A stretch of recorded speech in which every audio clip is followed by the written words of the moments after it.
Last year, vehicle-related theft in England and Wales fell in line with the trend of the last few years. But that still means more than 800,000 of these crimes were reported. When Stephanie Power realised that she'd become one of those statistics in Liverpool one weekend, her next move was out of the ordinary. It was the sound of two lads chatting as they ambled down our street that woke me up in the early hours one Saturday. It's a habit of mine when I hear a noise to get out of bed and look out of the window to check everything is okay with the van. The van is a 1987 Volkswagen Transporter. That's the boxy type that some people say looks like a brick. It's been our holiday home for the last 5 years. We've covered England, Wales, Ireland and France. And we've spent thousands of pounds doing it up. Somebody told me last summer it was mint, the highest compliment. But back to the window. I see there's a space on the street, a big space, a space where the van should be. Oh, that sinking feeling in your stomach. It's not there. It's been stolen. My husband Dave, not usually one for acting quickly, is already on the phone to the police, and before I know it, we're in the car and driving up the M62, searching for the distinctive white high top. Now, lots of people don't understand the attraction of a camper van or the emotional attachment, but we have all our holidays in it. Just arriving somewhere can be a major achievement, what with old pipes bursting and that tendency for overheating in traffic jams. Last summer, we broke down 3 times en route to Devon. But going away in the van is one of my favourite things. There's really nothing like having that wonderful first cup of tea in the morning looking out over whichever view you picked the day before. So we're devastated it's gone. I start a social media campaign with a few tweets to some key contacts, my local MP, some football fans. I don't know what the definition of going viral is, but by mid-afternoon I can't keep up with the messages coming back from people. Someone on the VW Facebook forum tells me to check the port. Oh God, it's in a container heading to who knows where.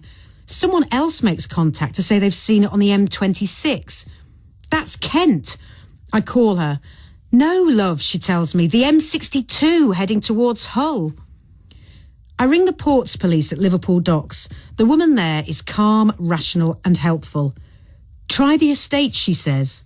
It won't be heading for Ireland, she reassures me. It's only really expensive cars that end up in containers. Dave and I alternate between looking for the van and moping round the house for 2 days. On the Monday, I decide to make a last-ditch attempt to find the van. I head for one of Liverpool's biggest estates. It used to be a model of its kind, beautifully kept gardens, a proper sense of community. But now there's no secondary school and that old community spirit has been battered. The estate is huge and I need to follow the grid design in some kind of order. But I'm tired and emotional. I drive straight past 3 cul-de-sacs. At the 4th one, something makes me decide to turn left. Nothing. Except on my way out of the close, there it is. There's the van. It's in someone's back garden. The high top roof is poking over the fence. That's it. It's my van. Okay, stay calm, keep a low profile. I call the police. I found my van, I shout. I call local friends and my husband and get everyone to meet me. I'm frantic at the thought of losing sight of it, and I am not calm. My friends arrive. We drive round again to check I'm not seeing things. I'm not. A handy hole in the fence means we can read the registration plate. The police finally reach me. They ask me how I knew it was here. I didn't know. I've just been on a 48-hour search. In my adrenaline state, I wonder if I'm about to be arrested. Then the sergeant arrives.